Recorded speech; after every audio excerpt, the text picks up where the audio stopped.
Well, welcome to today's class. We are doing a Chinese medicine workshop. So I'm going to be covering the fundamentals of Chinese medicine. To maximize your results, I highly suggest turning your phones off, putting them on do not disturb mode, taking notes as we go, although there will be parts where I say, don't take any notes. We don't need it for this part. And before we get started, just taking in a few deep breaths, trying to let go of whatever you were doing beforehand.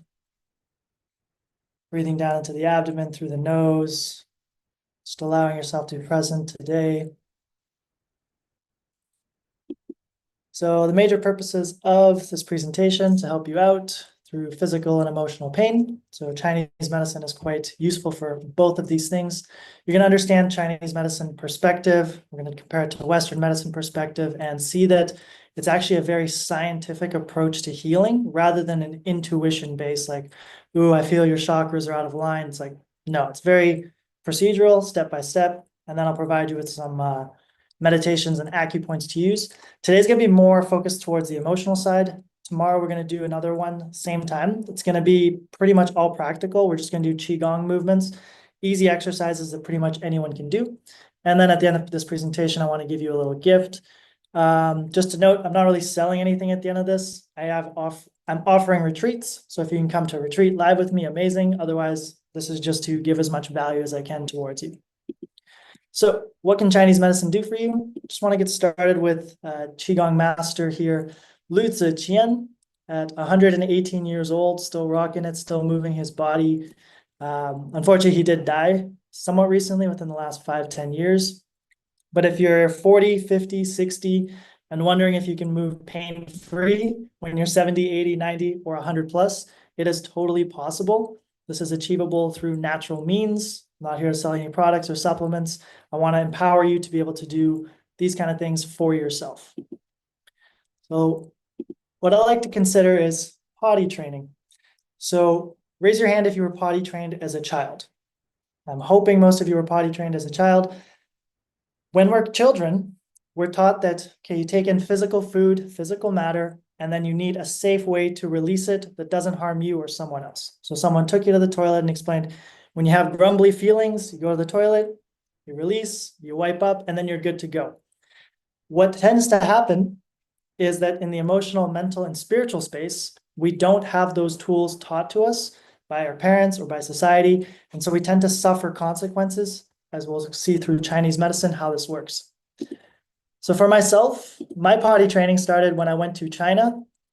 At the end of 2016, I graduated university with a kinesiology degree. I was very focused on the physical aspect of training and also have terrible internet right now, so please bear with me if some of these things load a little slowly.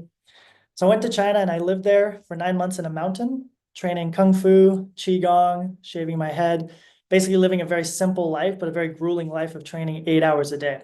While I was there, I developed severe irritable bowel syndrome. So basically my digestion was completely destroyed. I was always bloated, gassy. I was either constipated or just having diarrhea all the time. It's like I had been eating glass shards and they were moving through my body. It was a terrible time. Then when I came back to Toronto, moved to Canada, I went to the doctor. There was blood in my stool. I had colonoscopy, full examination. They couldn't find anything physical, but I knew I was suffering. And my doctor's like, well, we can't really fix this, but I can give you some medication to essentially numb the symptoms that are arising from this. I decided not to do that. I joined Chinese medicine school and found a different way to heal my chronic illness. And I was relatively young at this point, still relatively young, but the longer you let these things go through, and as we'll see, emotions have a huge impact on the mental state and the physical state of your body, the worse things get. So this is kind of my healing journey. Once I learned to start using what I'm teaching you and apply it, my digestion cleared up and I feel way, way, way better than I did back then. So real quick, what is Chinese medicine? Well, it's a 2,000 plus year old practice, probably even older. It seeks to balance you with nature and is preventative in its practice. It's scientific, not intuition-based, which we'll get into, and it aims to restore the flow of qi in the body. So unlike Western medicine, which is great with acute problems, right? Car crash, your bones break, you have a heart attack. I had a scooter accident 2 months ago. Thankfully, there was a nice hospital where they took care of me. Everything was sterile. Really good with physical. So it's reductionistic, it's symptom-focused, but it's not the best with chronic disease. Eastern medicine, Chinese medicine is very preventative in nature, working with chronic diseases that impact the mental, emotional, and spiritual state along with the physical. So we want lifestyle changes, not just pills, to empower ourselves to heal. Now, in nature, if we take this plant and we look at it from a Western reductionist standpoint, we might use some scissors, we might put some fertilizer, we might spray the plant with something to help heal it from the outside. When I look at this plant, I look at a plant that's indoors, probably doesn't have enough sun or water. So I want to take the plant and put it back in nature where it belongs so that it can get sun, water, and heal from within without me having to heal the plant. That is the essence of Chinese medicine versus Western medicine philosophy. Now, how does this happen in the body? Through energy channels. So Chinese medicine tracks and maps different energy channels across the body with different acupoints on those channels. These work as rivers or almost like a highway in the body that transports resources and removes waste. When these become plugged, as we'll see right now, issues start to arise. So number one principle in Chinese medicine is if there is free flow, there is no pain. If there is no free flow, there is pain. So in these rivers of qi through the body, if there's stagnations, blockages, certain pains or symptoms will arise, and we want to help identify, diagnose, and then treat those problems. So the cause of pain and disease is stagnation. If you leave this workshop and learn only one thing, it's that stagnation causes disease. In nature, when bodies of water don't move, they start to fester, swamp forms, a lot of bacteria, things start to die and decay in this environment. When the river is running clean, when water is moving smoothly, nature is moving and stagnation is cleared, we have a healthy system. Now, this next slide I'm going to show you, if you don't want to see the inside of a human body in a tasteful way, there's no like blood or gore. There is also menstrual blood here. So I want to just show you, like, it's one thing to talk about the energetics being stagnant, chi's not moving, but what does it look like in the real world? So if you don't want to see that, just look away for a second. So for females and tampons, pads, cups, you might see blood clots happening. So there is a normal level of blood clots that can occur, but as we get bigger and bigger, issues start to arise. So likewise, if you have a stroke or a heart attack, it's blood clots in your blood vessels breaking off and then going where they don't belong, blocking this flow of oxygen and waste removal. Now, another way we can see stagnations is here in the organ systems. We have these fascial adhesions starting to form where they're not meant to. If we just sit and don't move and don't rotate our body, it starts to basically glue itself together, almost like a rusty car engine that doesn't have enough oil and isn't run often enough. So our lifestyle tends to put us in those situations where these types of stagnations start to build up. So it's really important to consider the fascia. So fascia is basically this connective tissue that holds all the structures of the body together. It's this white stuff right here between all the muscles, the ligaments, the tendons, the bones. And if that fascia is tight, bound up, stagnant, not moving, it can pinch arteries, it can pinch veins, it can pinch nerves, which leads to pain. A decrease in blood flow means less nutrition going to the muscles, the joints, the brain, the heart, and slowly suffering and cutting off that organ from its supply of nutrients and waste removal. So if we're experiencing pain in the body, this stagnation is at the root of it. Another way to think about this is if you've been to the gym and you've done some bicep curls, you've consumed the oxygen and the nutrients in the biceps, and then lactic acid builds up. If I just keep doing bicep curls, that tissue is going to start to be eaten away by the lactic acid. Same thing happens in a very similar way when we're in bad posture. It doesn't allow the flow of blood to move well, or lymphatics, or synovial fluid, or cerebral spinal fluid. So essentially what's happening in this bicep curl is happening to a lesser degree when we're not moving and just holding ourselves in position. Now, I really like this image of a cute dog, but this cute dog is stuck in a cage. Our minds understand that dogs need to go out for a walk. Most breeds of dogs like to go outside. They like to be walked multiple times a day. If I stick a dog in a cage and then just feed it Gatorade, McDonald's, let it live at its own shit, don't let it sleep properly, that dog is going to go crazy. It's going to have emotional problems, mental problems, physical problems. And we all understand, yeah, well, you're keeping a dog in a cage. It's the same thing happening to your human body. right? Our minds, we're able to do certain things that allow us to stay in that cage, stay entertained, but the body is building up and being destroyed from this process. So we need to learn how to walk our human, take our body outside, put it in the right environment, just like that plant, right? A plant outside with some sun in nature and water heals itself. Humans outside in the sun with some nature, water, movement, breathing heals itself rather than having to rely on something else. So we're going to be doing a little Qigong practice. We're all going to come together on this. So I can get you to just stand up. If you have difficulties, I'm just going to give actually two options here. So if you have difficulties standing or you have joint pain, you can do this first option. And that's basically going to be just squeezing your muscles and then releasing. Squeeze the muscles and then release. So if you can't get up, if you feel uncomfortable shaking, if something's hurting, don't push yourself to do this movement.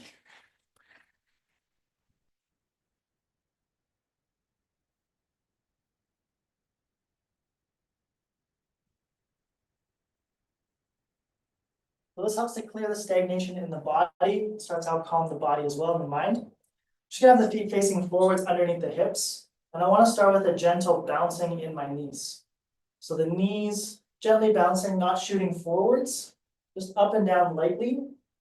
And then allow that bounce to build up into the shoulders and to come through the arms. If this is painful, you just do the squeezing and releasing, squeezing and releasing. We don't want to cause pain with this movement. Otherwise, if you can get up, this is essentially taking whatever swamps are starting to form in the body and allowing the qi and the blood to move through and clear those stagnations. So we want to let the arms, the torso, the legs move as they will. Of course, if you have any sort of pain, don't push into it. This should be very gentle, relaxing. Taking a few deep breaths as we do this, coming into the body.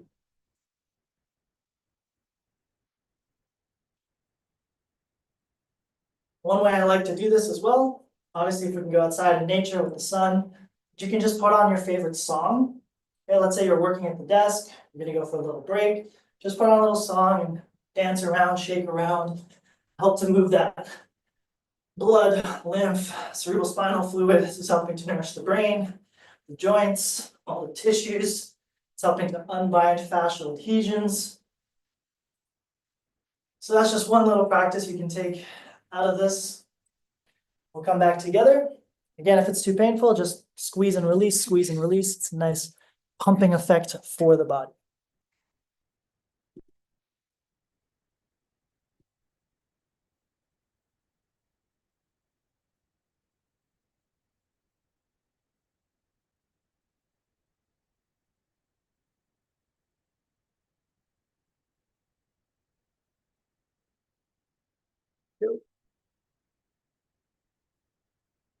So you might have seen the word Qigong before. So we just did a brief little simple Qigong practice or exercise. But Qigong, we want to break it down into two words. The word Qi, that means life force, energy, prana. And actually in Chinese medicine, when you break it down, there's many different types of Qi. And Gong is a skill, essentially. Gong is a skill or a cultivation or practice or quality. So when we put the two together, Qi Gong, it's like Qi skill or Qi quality or Qi cultivation. So it's exercises to help cultivate the Qi. And there's many different types of Qigong. The type I'm showing you today is considered medical Qigong, but there's Taoist, Buddhist, martial, Chinese People Party, all with different aims and purposes. So it's almost like the word sport. It's a very broad category of energy work, and there's different sports or different types of energy work that people can do. So we're focusing on medical, which works with the channels in the organ system to help clear out blockages. So we want to clear stagnation in the channels, promote organ health, move sticky blood, release adhesions in the fascia, and can be used to release stored emotions. So we're going to do more Qigong tomorrow. Today, at the end, we'll focus a bit more on acupoints and a meditation you can do for the emotions. Now we're going to get into Chinese medicine theory here. So I want you to just understand this at a basic level. Don't worry about taking notes on everything. As we go through this, it's going to just be too much. I just want you to see scientifically how we get to the solutions and problems and the viewing of energetics in Chinese medicine. So it all starts with yin and yang, the 5 laws of yin and yang. So we've all seen this image most likely. So this white part is yang, this black part is yin. They're considered interdependent. Okay, one cannot exist without the other. Oppositional, they're opposite to each other. So black and white in this case, day and night, man and woman, hot, cold. Chinese medicine starts to make these dualities. Okay, we live in a world of dualities, of opposites. Things are interdependent. They're consuming each other as the day comes up and then goes down. Night starts to consume day, then day consumes night. They're intertransformational. Yin, on whatever time spectrum we look at, could be seconds, minutes, hours, decades, hundreds of years, thousands of years, it's transforming. Yang will transform eventually into yin, and yin will eventually transform into yang. And it's infinitely divisible. We can keep dividing. So just a few examples here. I won't really go over this because it's not that relative, but we have yin and yang, and understand that this is yin and yang relative to the society of Chinese people and Chinese medicine when it was built. Other systems can have different yin and yang representations. So water, fire, dark, light, moon, sun, night, day, matter, energy. We go down lists of thousands of these different things of dualities where they're opposites and all these laws are respected. But for a practical use, I want to keep this as practical as possible. Yin, when I say the word yin, I mean wet, cold, heavy, restful, nourishing. You could also put water in here. Yang is dry, it's hot, it's light. Okay, it's not heavy, it's active. We're spending and we're using. Okay, so yin is kind of like a fuel, it's a substance, it's very palpable. Yang, it's not, it's hot, it's fire, you can't really grasp it. And it's always relative. So a campfire, fire is hot, it's dry, it's light, it's active, we're using the fuel, is relatively yin compared to a mountain with a volcano on it. This is more yang, now this is yin. It's all relative. The sun, most yang, and now this volcano is yin relative to this sun. So it always has to be relativity. The goal in Chinese medicine, in Western medicine, we want to reach this word called homeostasis, which is a balance of all the systems. Nervous systems, circadian systems, circulatory systems. In Chinese medicine, we're looking for not too hot, not too cold, not too dry, not too wet, not too active or passive, not too heavy or dry or light. And we're trying to reach this equilibrium of yin and yang where they're both at the same heights. Disease fundamentally arises in Chinese medicine when there's too much yang in the system, too much yin in the system, not enough yang in the system, or not enough yin in the system. So 4 major types. There is more. Also, if you're a Chinese medicine practitioner, acupuncturist watching this, obviously I'm simplifying some things and removing some concepts that make things more complicated. But in a nutshell, we're trying to reach this equilibrium state, which frankly we never do. We have our innate genetics and what we're born with. We have the environment we live in. We're always fighting to get to this balance, but it's never really quite there. Once we hit this too much or too little, issues start to arise. So first step of using Chinese medicine, this is my steps. You wouldn't find this necessarily in a Chinese medicine book. So the first steps is to identify these yin and yang imbalances. So if you have a piece of paper, you might want to see, okay, am I yin deficient, yang deficient, yin excess, or yin deficient?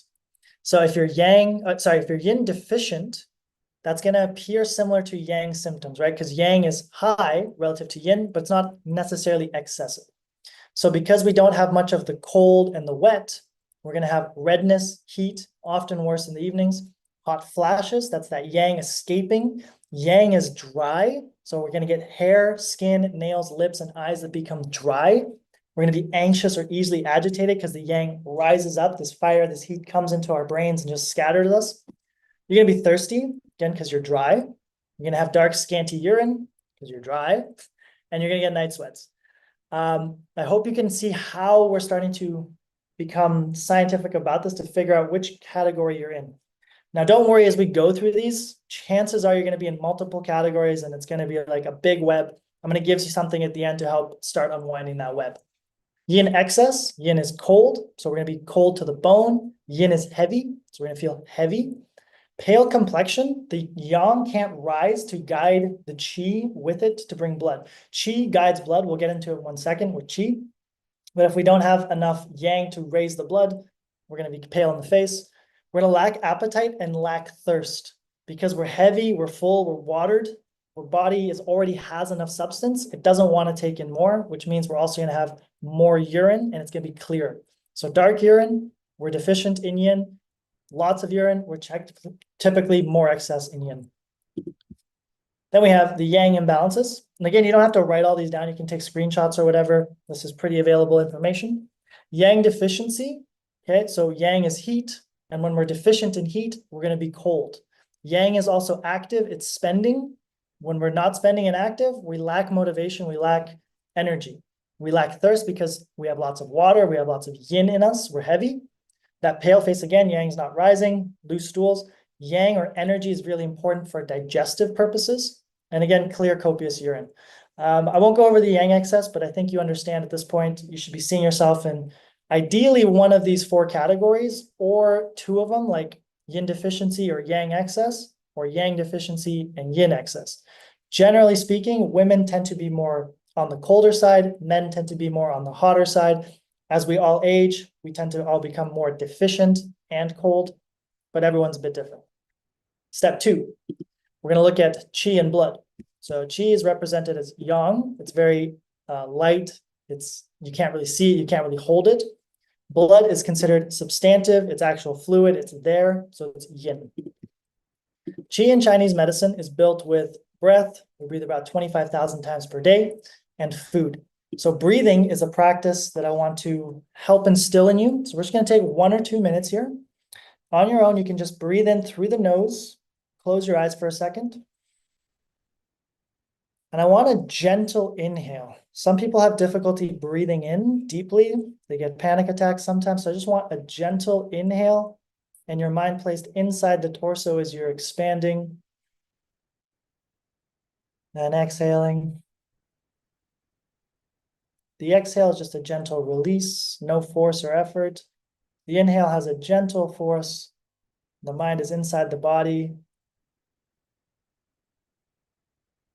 When we breathe like this, we help to oxygenate the blood, the brain. We increase our energy. We help to pump the organs. We help to clear stagnation through the body. So coming back, we have 6 functions of qi. Again, you don't have to remember this. You don't have to write this. Just to understand how the logic is that I'm going to give you the practices as the end. Get to.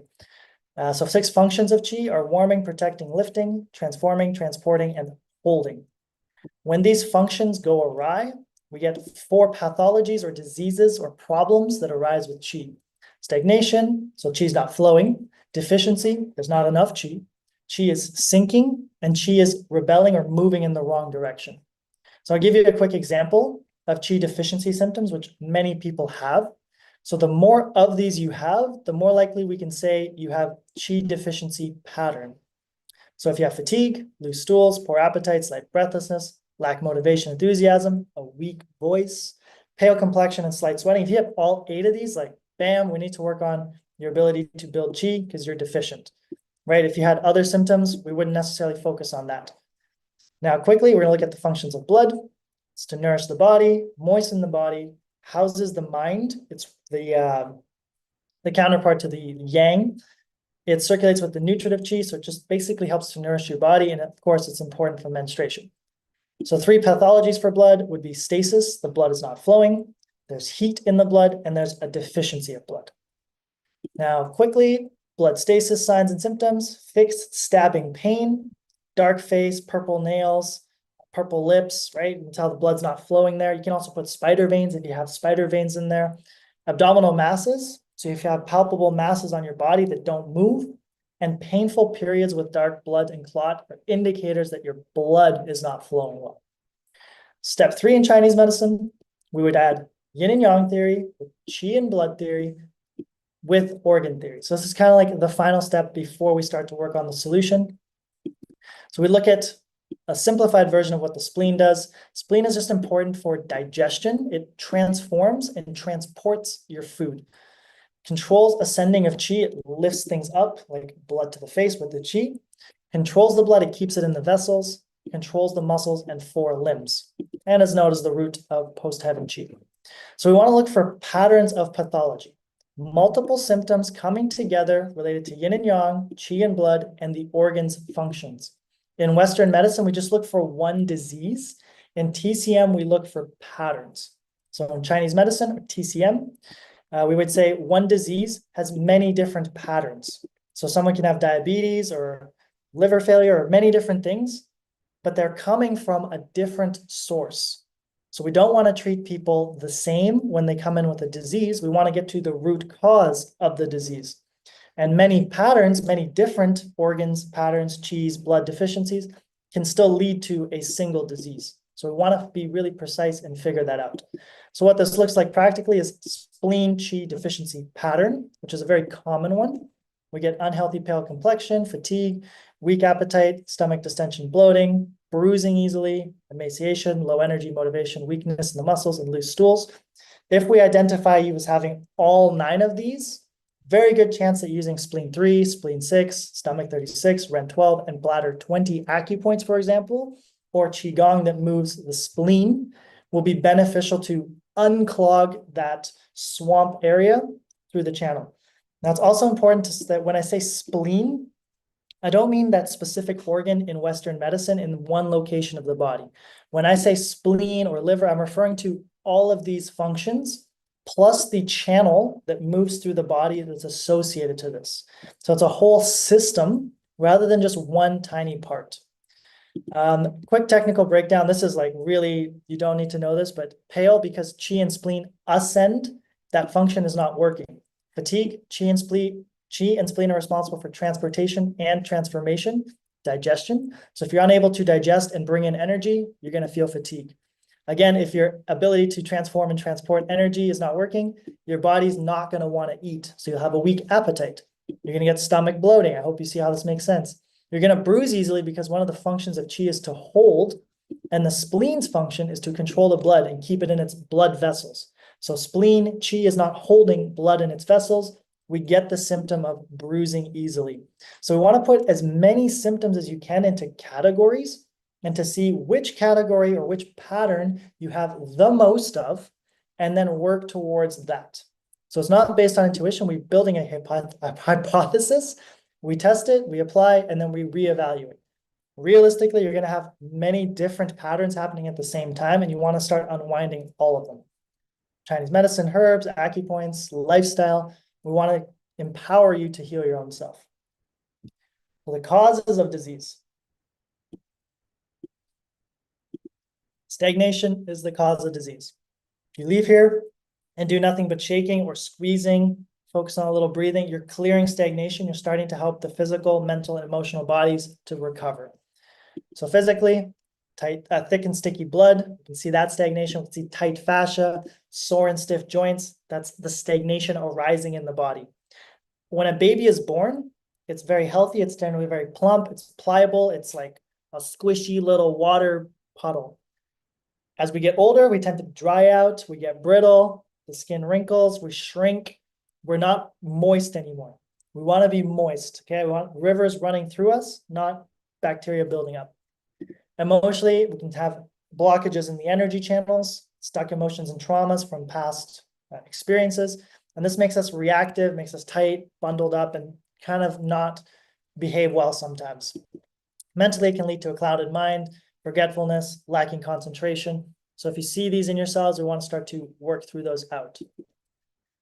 3 main causes of disease in Chinese medicine are the environment, which is external, emotions, which are internal, and then habits, which are considered miscellaneous. So I won't focus too much on environment or habits. We're going to be looking at emotions. But wind attacks the liver, heat attacks the heart, cold, kidneys, dryness, dampness. We're looking to essentially, with the external environments, balance out our yin and yang excesses and deficiencies. If you're already someone with yang excess, a lot of heat, you need to be careful protecting your heart, right? Heat stroke, the circulatory system can't maintain this heat and the heart craps out. In Chinese medicine, we really don't want the kidneys or the low back to be cold. So the way you can practically think of this is if you're a yang person, right? We don't want to, in the summer, be exposing ourselves to more heat. We're adding yang to our yang excess. If you're yin and it's winter, we want to stay warm. We don't want to be excess yin, and then it's winter, we're even more yin. This is pushing us into imbalance, okay? So we want to use our outside climactic factors or environments to help balance us out. One last example, right now I'm in Bali, and Bali is considered damp, or Mexico, or anywhere like Thailand. People tend to have a lot of digestive issues, especially if you're a foreigner coming down here, because that dampness bogs down the spleen. The spleen wants to be dry to function well. So if your spleen's not working, your digestive system's not working, you might notice like your legs are starting to get edema, they're holding fluid and water, your digestion is poor. This could be an example where you might need quote unquote dryness to start happening. I'll quickly look at the habits and miscellaneous before we dive into the emotions. So poor nutrition, bad habit. Traumatic injury, someone hits you. It's not necessarily associated to the external environment or emotions. It's just bad luck, something hit you. Exhaustion, if you've been exhausting yourself for a while. Fungus and parasites. If you're doing Qigong and Acupoints and you have a fungus and parasite infection, even taking Western medicine, it's like you need to kill the invaders that are causing you harm, which wouldn't relate necessarily to your environments or emotion. Improper treatment. Really shocking fact, feel free to Google this, but there's a type of death called iatrogenic death, which means medical system induced death. And it's the third leading cause of death in America. So you go to the hospital, you get your medications, you get your surgeries. Basically, this process of the Western medical system leads to the third leading cause of death in America, which is just kind of wild. Excessive sexual activity, it's very draining on the body. And then, of course, your genetics kind of born into it. It's not something that's in your control. Now, emotions, this is the interesting part. This is what led to me healing my digestive issues. So whatever chronic illness you're dealing with, we want to get to the root of it through emotions. So anger is said to strike the liver. And again, liver doesn't mean this fatty or not fatty, but this piece of tissue organ in one specific spot. It's a whole system. Mania damages the heart, so too much excitement. Grief attacks the lungs. Fear injures the kidneys, and overthinking is correlated to the spleen. Now, the pain teacher is very important, and the more we can listen to pain in our lives, the faster we will heal. If I put my hand on a hot stove, thankfully I experience pain, so I learn my lesson and don't do it again. Now, oftentimes, emotional, mental, and spiritual pain causes us to numb. This is the solution that a lot of people use. And it's kind of like if I was to take medication to kill the pain and then stick my hand on that fire. Yeah, I don't feel the heat from that fire, but I am in pain and my body is suffering from it. So in order to start healing, I have to allow myself to start feeling those emotions that are buried inside in a way that is cleansing. So coming back to the potty training idea from the beginning, we want to have a safe way to release emotions and pain without going into numbing or destructive behaviors. So oftentimes this is a meditation practice, a Qigong practice, a breathing practice. I'll share a little bit at the end when we do our total practice as to how I use this to heal myself. Now there's this idea of bad emotions. In Chinese medicine, there's no bad emotions, okay? Anger is useful, fear is useful. If I feel the sense of fear and I'm at the edge of a cliff, I could fall. Wow, thankfully I'm experiencing fear and I'm going to back away from this cliff. There's possibly a lion over there. I'm experiencing fear. I'm going to back away from that situation. We need these emotions. They're good for us. But when they're prolonged, we ruminate with anxiety, with fear, with worry, even with joy. We think about past relationships, partners, experiences that were so amazing, but now we're not experiencing them. We're prolonging emotion. We want to bring our mind into the same location as the body, because there's this general numbing that we tend to do. The brain or the mind leaves the present moment with the body to not experience it. And it goes into stories of future and past. The secret to healing, to clearing stagnation, is to have the mind calmly sit with whatever is coming through and be equanimous or non-reactive to it. The more we can pay attention to the sensations from the body without feeding into them or pushing them away, that is the healing process. That is what healed my gut and many other things. Excessive emotions, if something massively trauma happens in one moment, that is also, let's say, a bad emotion, but it's more, emotions are bad if they're prolonged, we keep ruminating in them, or something major that causes PTSD right in this moment. Oh my God, someone just shot my dog. That's a lot to handle.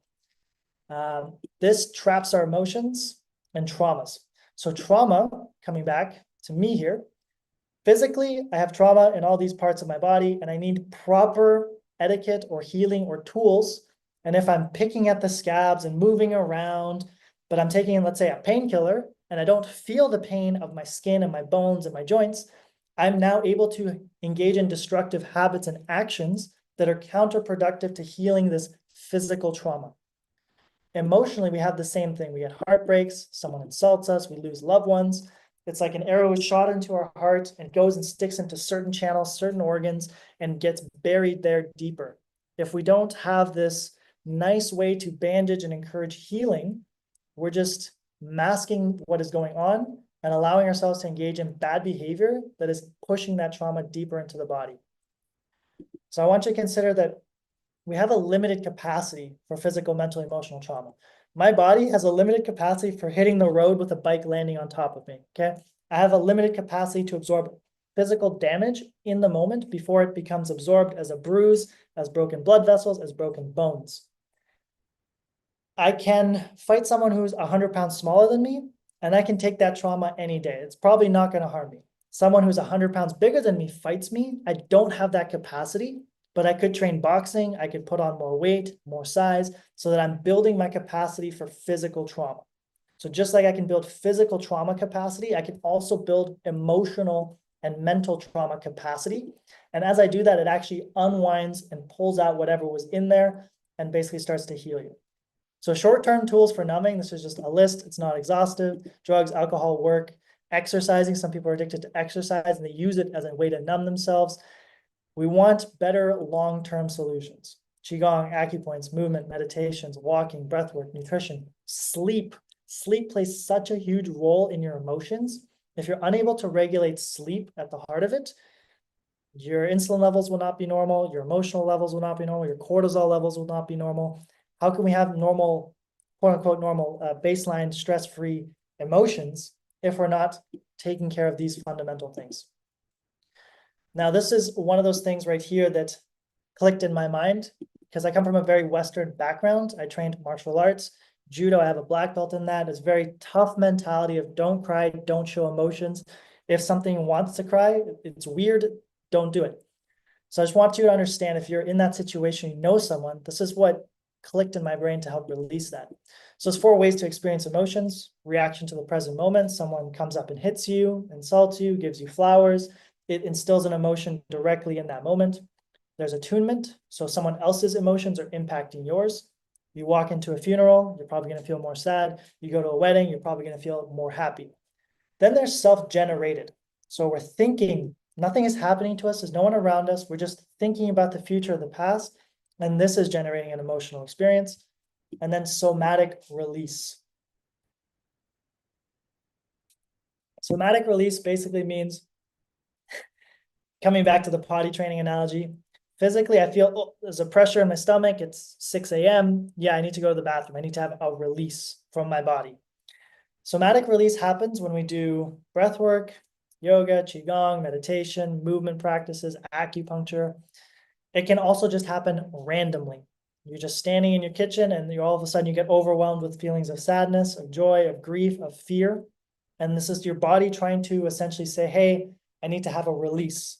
Just like when you go to the bathroom and have a physical release, this is an emotional release coming through.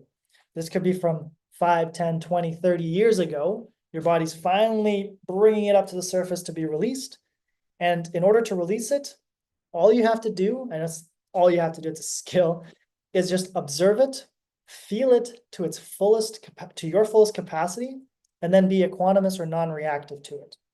It gets stuck and trapped inside of you when you evaluate it, when you question it, when you judge it, when you feel shame, when you don't want to experience it, you put it back in, and that energy becomes denser and denser and denser, and eventually becomes a physical disease. Perhaps you've had experiences of coming out of classes or treatments and you feel very light. You've been released. You've gone to the bathroom and you feel lighter. This is that type of energy we're trying to access. The opposite of that is stuffing it down, numbing with short-term tools, rather than facing what is inside and what is trapped. So we're almost into our practice now. Just real quick, medical Qigong, which we're going to do tomorrow. It's more movement-based, helps to pump the body, helps to clear stagnations, regulates our emotions. Acupoints, which we're going to do in a second, helps to move the Qi in blood, targets specific channels. Also medical Qigong targets specific channels, but acupoints are quite easy to use. You don't really have to get up. You just need to press on the point. So we're going to do an acupoint meditation. And at this point, I'm going to ask you to look at these 5 elements. So fire, earth, metal, water, wood. I've really simplified this so that you understand when we went to the spleen, the Qi, the yin, the yang. I've simplified that to here, to 5 options for you. Option number 1, if you have a lot of anxiety and difficulty sleeping, this is going to be the acupoint for you to use. Okay, it's called pericardium 6. I share it very often, and it's about 3 fingers below the wrist crease between these 2 tendons. My internet's a little bit slow. Maybe this will play. Oh, yeah, there we go. 3 fingers between the tendons. Turn off the sound. Okay, it's going to help with sleep. So if you're trying to go to sleep, sleep issues, we're going to press on that one. If you have digestive issues, you tend to worry, you're very low energy. Chances are you're going to be many mixtures of these, but whichever one is coming to top of mind for you, please use it. Spleen 6, don't use if you're pregnant. Okay, this is just a warning. It's 4 fingers above the inner ankle bone. So just one more time, 4 fingers above the inner ankle bone. Something you can use. I know some people have arthritis or difficulty pressing with their fingers. If you have a remote control or a ball or a stick, you can also just press on that point with that object. Because, right, obviously, if you're pressing with your fingers and you have arthritis, it's not so beneficial because you're going to be giving yourself pain. But if you can use another object, if I was to place this on a table, I could also push in this way. For spleen 6 and for other points on the feet, you can, so I took this picture here, I'm wedging my left knee, I'm just leaning it against a wall or an object, and I'm using my heel to press in. So whether it's spleen 6 or kidney 3, I think this picture is more kidney 3, you can use your foot or other objects to help or assist you in pressing these points. Then we have metal, which is associated to immunity. So if you have any breathing issues, immunity issues, or grieving issues, this would be the main point for you to use. It's easily located on the wrist, right here where the base of the thumb is.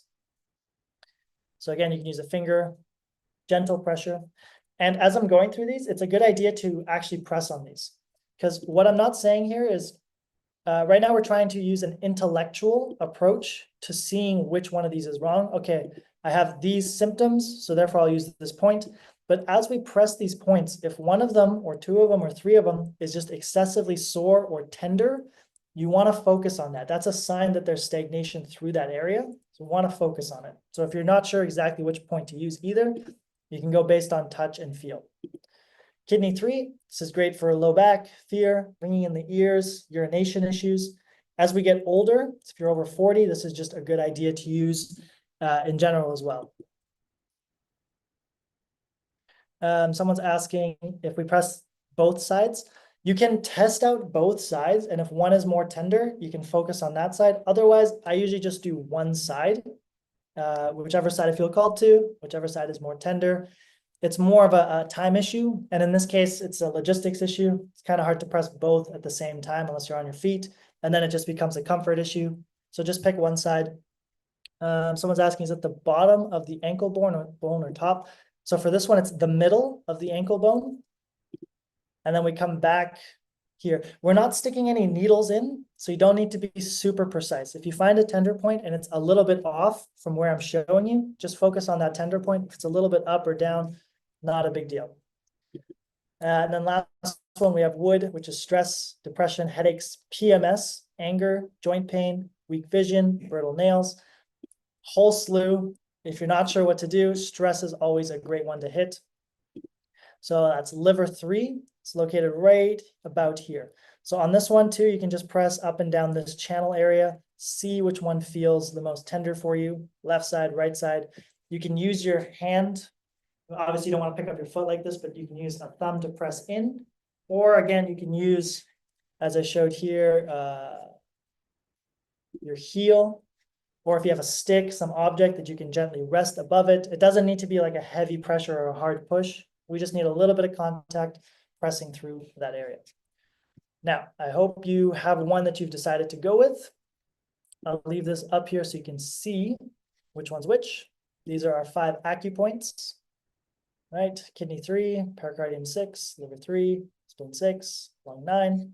So based on if you want sleep, more digestion, immunity, breathing, low back, tinnitus, urination issues, you're cold, or more stress, depression, joint pain, PMS, we're going to go with those. So I'll leave the screen up for you so you can decide for yourself. And you're just going to find a comfortable position. If you could do it seated, lying, whatever is comfortable for you to access that specific point, and just hold it for a few minutes without moving too much. So from here, hopefully you've got your acupoint, so you're able to put a little stimulation through it. We're just holding it down. If you do also have trouble, like let's say you really want to do liver 3 and you can't touch it or it's very uncomfortable, you can just gently rest your mind on that area of the body. So let's say liver 3, I just put my mind to that area, just notice whatever sensations are there, and maintain a gentle concentration. So from here, we're going to have a tall upright posture, close the eyes. Taking a few deep breaths through the nose. You can have the tongue gently on the roof of your mouth. We don't want to be slouched here. We're doing energy work. We want the energy to have a smooth flowing pathway. So being upright is very useful.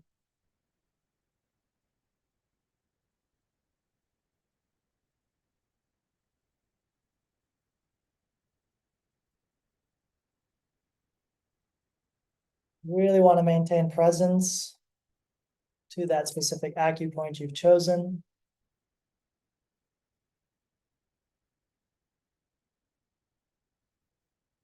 Trying to allow the mind to sink into the body and make its way to that point.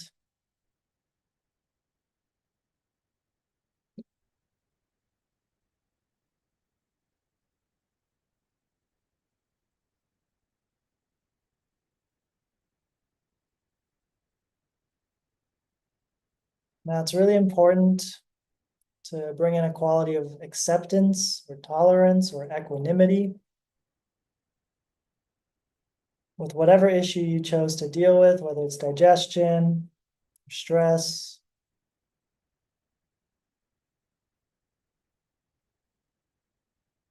Calm the voice down in your head that gets angry about you having that issue. And just gently ask your body, hey, how can I support you?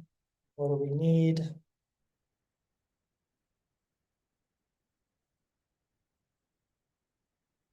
And then just listen without the mind intervening.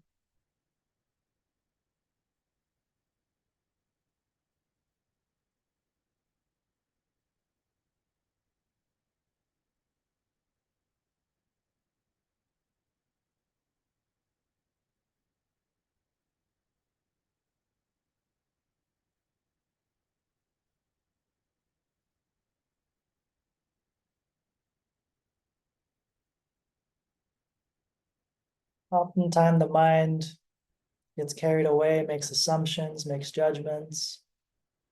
And it stops the body from feeling comfortable to express or to release.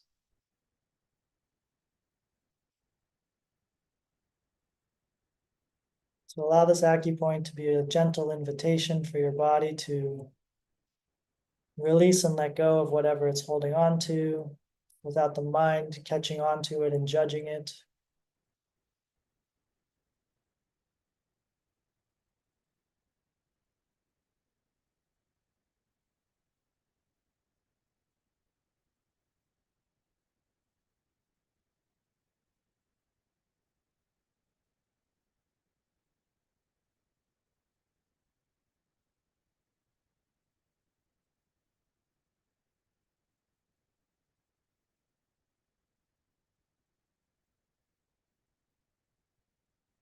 Something that can be useful here is just a gentle smile on the face. And then as you exhale, you can imagine a releasing sigh like, ah. You can verbalize it or just keep it mental. It's up to you. So that as you exhale, it's like a gentle wave coming down through the body, releasing tensions, blockages.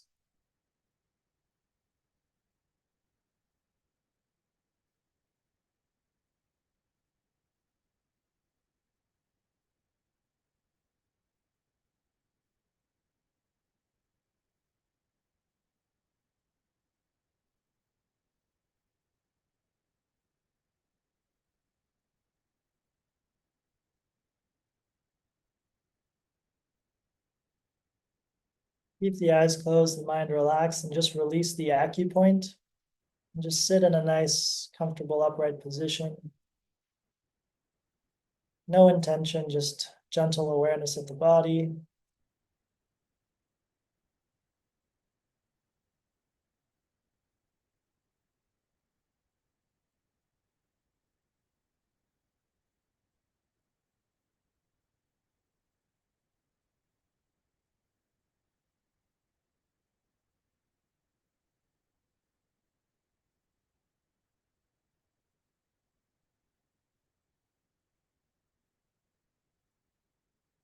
You can open your eyes, come back. Feel free to write any notes or observations that came through on that. The practice is, let's say, quote unquote, simple. Like an acupoint, you breathe calmly, relax through the nose, gentle mental awareness on that acupoint. The skill of it, the gong of it, is not letting your mind get in the way of what is happening. Even the act of like, okay, I'm trying to treat insomnia with this point. There's an intention and a judgment and a guilt. I don't sleep well, therefore I should fix this.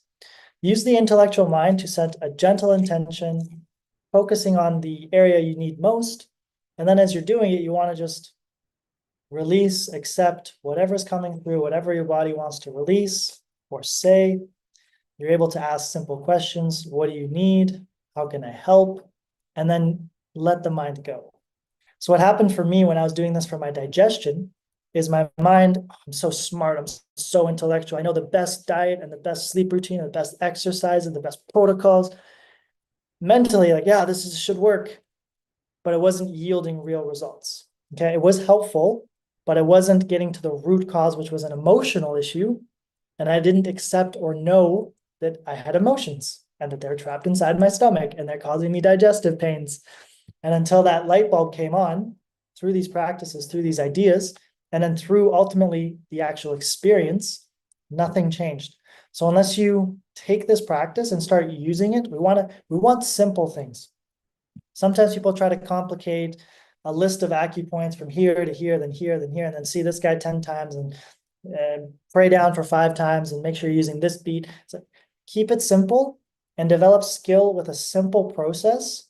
In this case, the simple meditation, acupoints, breathe, and keep building on it.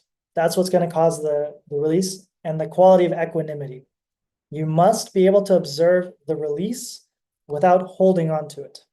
So the equivalent of this is like, I'm going to the toilet, I release, and now I'm going to pick up the stool, put it in a jar, put it on a shelf, go talk to my therapist about it, examine it for 3 years, write notes about it, put it back on the shelf, come back to it. That's not releasing or letting go. Okay, same thing. I wouldn't do that when I go to the bathroom. Like I might look at it, let's see, okay, there's some corn in there. I guess I can't digest corn, probably don't have corn. My stomach hurt too much, so that food I ate last time, let's not have it. And then we let it go. That's how we want to treat our emotions, our clogged traumas, stored energies, is we use these acupoints and then the mental quality of just observing and letting go without attaching. That's the hard part of this practice, really, is that mental quality. Now, I like this analogy of a weight vest. Okay. If you woke up tomorrow and I put an extra 50-pound weight vest on you, would that make your daily activities, your job, your family, cooking, cleaning, doing your taxes, easier or harder? Probably significantly harder. So before we even address all these detailed diagnoses of Chinese medicine and which acupoints, I want to give you the tool to remove this weight vest from the beginning. So whatever you're channel issues, your emotional issues.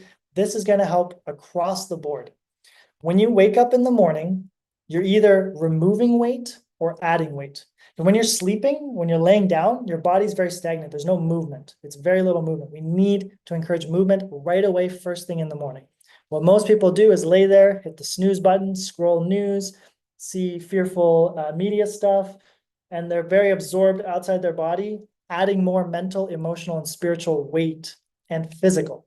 So what you want to do is have a routine in the morning where you wake up, you go outside, you drink some water, you do a little breathing, you walk, you meditate, do a little Qigong. This is actively removing the physical, mental, emotional, and spiritual weights so that the rest of your day becomes much easier. It's the equivalent of going to chop down trees.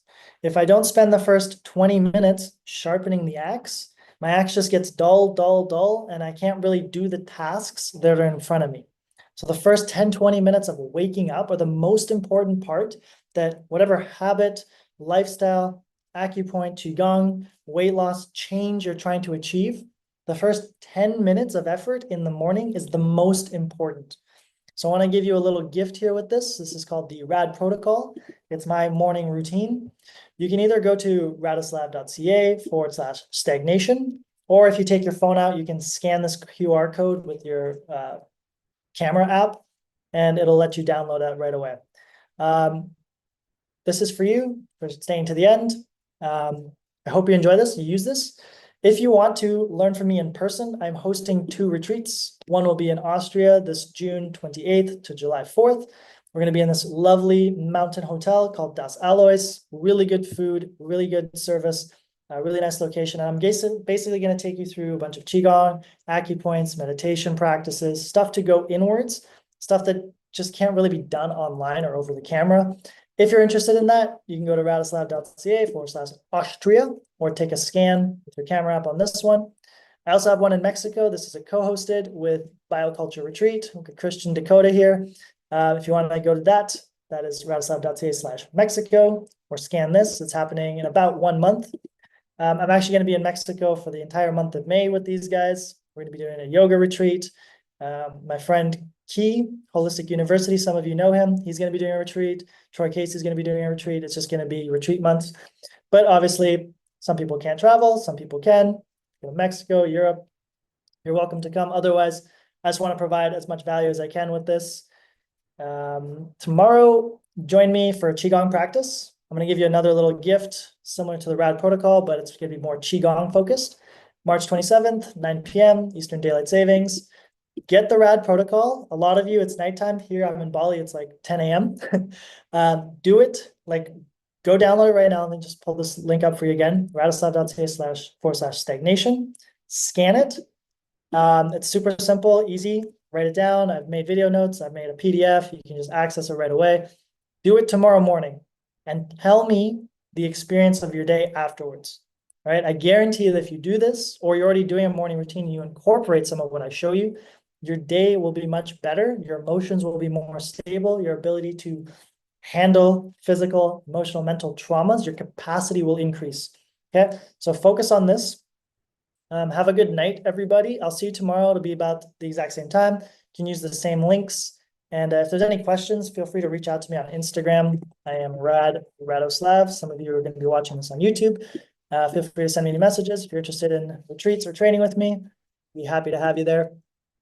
I'm just going to quickly look over some of the chats. Tina says, I love Qi. He's my boy. Yeah, we actually went to the same Chinese medicine school in Toronto. So it's really crazy. We're going to be meeting up. We're going to be in May together, just both running our retreats and doing our thing. Alejandro, thank you very much. You're very welcome. Tina, heart back at you. Thanks, Rad. This was terrific. And I look forward to moving energy with you tomorrow. Yeah, for tomorrow, we're going to be doing more moving practice. This was a lot of screen, connecting with the emotions. Tomorrow, we'll do physical practice to get you into that. You're very welcome, Heather, Tina, Aisha. Thanks for the wonderful session. You're welcome.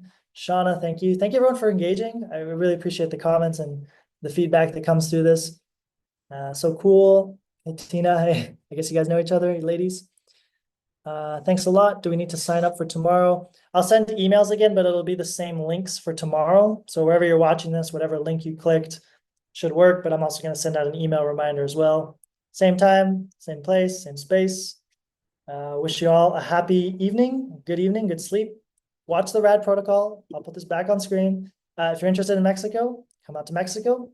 Austria, it's going to be a blast. Food is going to be insane. My friend Theo, Mindset of Theo, is going to be there with us. And then if you haven't gotten the RAD protocol, grab that for free and enjoy the rest of your day. I'll send a recording out by email in case you missed some of this as well. It's morning in India. Yeah, I had a lot of emails.